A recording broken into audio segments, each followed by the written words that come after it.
If it wasn't for coronavirus, the 2020 Paralympics would have been getting underway this week. Instead, though, former gold medalist Jonnie Peacock has the next best thing. He's one of several Paralympians who feature in a new documentary which comes out today, celebrating the Games. Hello, Jonnie. Thanks so much for being with us this morning. We just saw that was Eva Gutman, who was the daughter of the man who started the Paralympics, and someone that you credit really for the sort of sporting success you've had in your life. Yeah, it's actually incredible, the story of Sir Ludwig Gutmann, and the film tells it really, really well, because it's something that I didn't really know too well until I met Eva many years ago, and my mother explained to me the amazing work that her father did.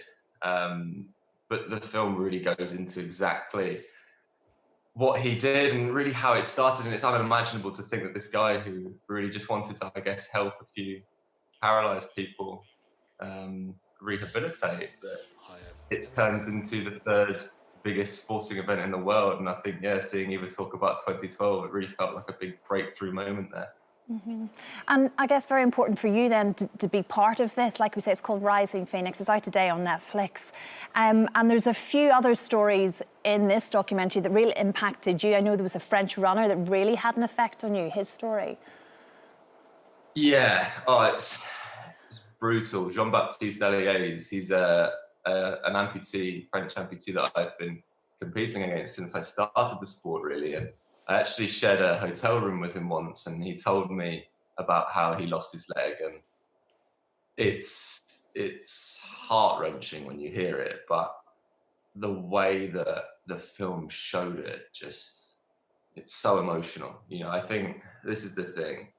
The Paralympics has so many levels, and Jean-Baptiste's story, and people need to watch this because I'm not gonna say anything because it's incredible.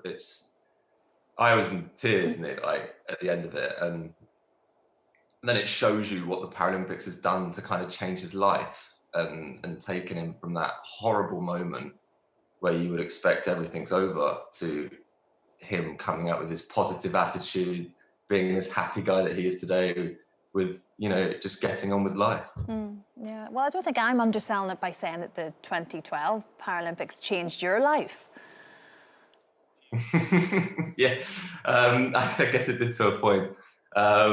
Yeah, I think it was an amazing Paralympics to be a part of, and it was the turning point. You know, I've watched a few Paralympics, obviously, before. I'd watched the videos and stuff, and Beijing was busy, you know, but there wasn't really this noise. There wasn't really real atmosphere, I guess. Like, it was good, but it was just lacking something. And London 2012 showed us what it was lacking, you know, and thanks to the incredible work that everybody did in the build-up, you know, to really put this Games on a parallel. And yeah, it worked, and 80,000 people went crazy for the sport, and it was incredible to see. It was a fantastic event. And I've got to mention your poor mum, Linda, who was told, obviously, you were just 5 years old when you contracted meningitis, Jonnie, and she was told at one point that she might lose you, which is just this devastating time for her. And she's worried about you ever since. She'll quite openly have said that. But even the 2012 Paralympics made her feel that actually you're grown up now, you've done this, I can step back, I don't have to have the anxiety I've had all these years. Yeah, it was the race itself. She told me this afterwards. I think, yeah, it was tough for all my family at the time. Yeah, it's not nice not having any control over something in that situation and just having to watch and wait.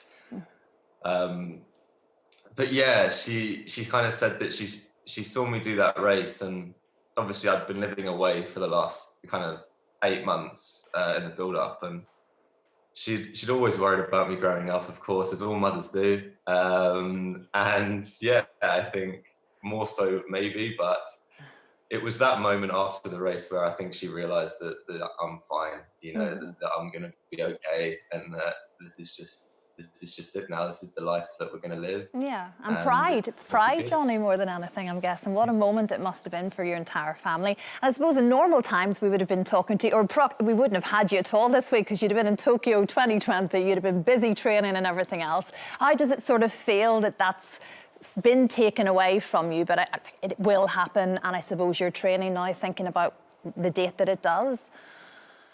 Yeah, it's a funny one because actually for me personally, it was actually a bonus. I was probably one of the very few athletes almost hoping for a postponement. I had a knee operation in December, to the point where I couldn't walk throughout the entirety of January. So it was always going to be a bit tight this year in terms of getting all the speed work that we needed to get in that kind of 6-7 month window. So yeah, we were confident, but it was going to be tight. So when they did say that the Paralympics was going to be postponed, obviously for me personally, I was just like, okay, more time to train, so it's probably a good thing. Yes, turning it into a positive, Jonnie, as always, that's the way to do it. Jonnie, we've all taken moments over the past couple of months to show our appreciation for all of our doctors and our nurses. And I know you'll be eternally grateful to the surgeon who looked after you when you were a little boy. Have you kept that relationship open with him? Dr. Hall, yeah, Hall, he was the surgeon who did everything he could to save my leg, but unfortunately had to amputate and yeah, obviously, and I guess save my life in that process. But he used to do all of my revisions, so he used to be the guy that would come in every couple of years because the bone would continue to grow, and if they don't basically trim it off, then it's going to cause issues. So he used to do all of these, but when I was about 8 or 9, he started to move away from this, and he was going to leave me basically as my surgeon. And I remember I got so upset to my mum. I was crying all the time. I just didn't trust anybody else.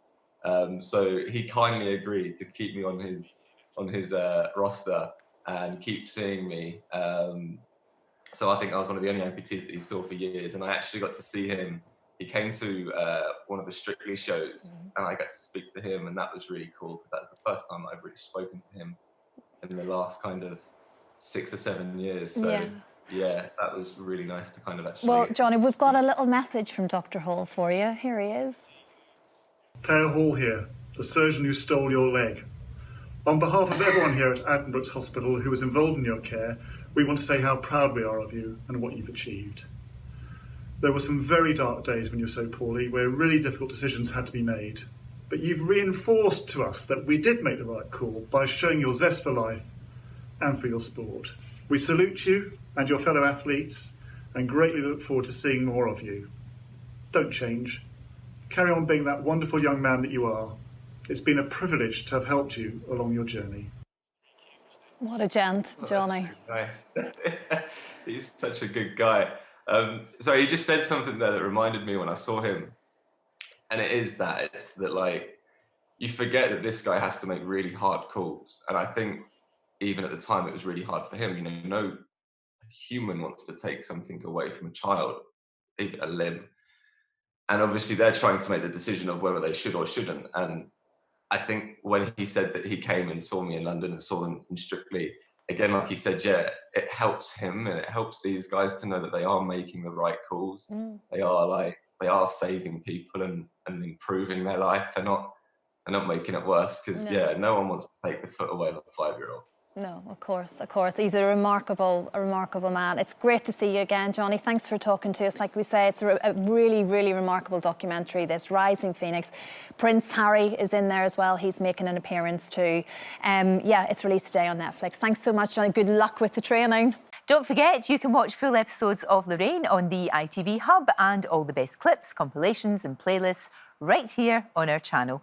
Just subscribe now and you'll never miss an upload. Click here to watch another video similar to this one, or click here to head to our channel's homepage to explore all of our exciting videos.